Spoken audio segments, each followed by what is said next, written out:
L-ażil u l-immigrazzjoni ma kinux fost il-prioritajiet ta' gvern nazzjonalista.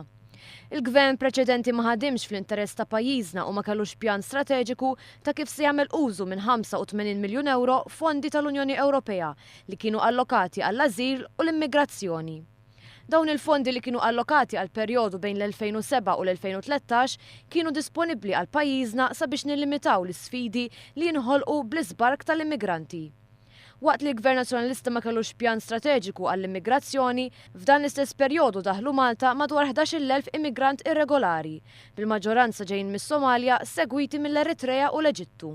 Waqt laqgħa ta' konsultazzjoni pubblika organizzata mid-Diviżjoni tal-Funds and Program Division, is-Segretarju Parlamentari Ian Borg enfasizza fuq il-bżonn ta' strateġija holistika għal programm finanzjarju ta' fondi mill-Unjoni Ewropea li ser ikopri il-perjodu 2014 u l-2020. Immedjatament niskattaw proċessa biex il-pajjiż ikollu strateġija holistika li fuq mbagħad fuq dak il-qafas ikun jistgħu jintefqu dawn il-fondi. Ma jistax ikun li nibqgħu nonfqu miljuni sħaħ ta' euro mingħajr il-pajjiż ma jkollu strateġija kif qed jindirizza din l-isfida stant kbira għal pajjiżna.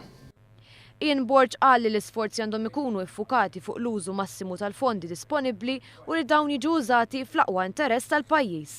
Ian Borg qal li minkejja d-diskussjonijiet għadhom mhumiex konklużi u r-regolamenti għadhom ma ġewx iffinalizzati u adottati, Malta kienet l-ewwel pajjiż li bdiet id-diskussjonijiet bilaterali mal-Kummissjoni Ewropea fuq l-implementazzjoni tal-programmi futuri li jaqgħu taħt l-oqsma tal-ażil u l-immigrazzjoni kif ukoll is-sigurtà interna.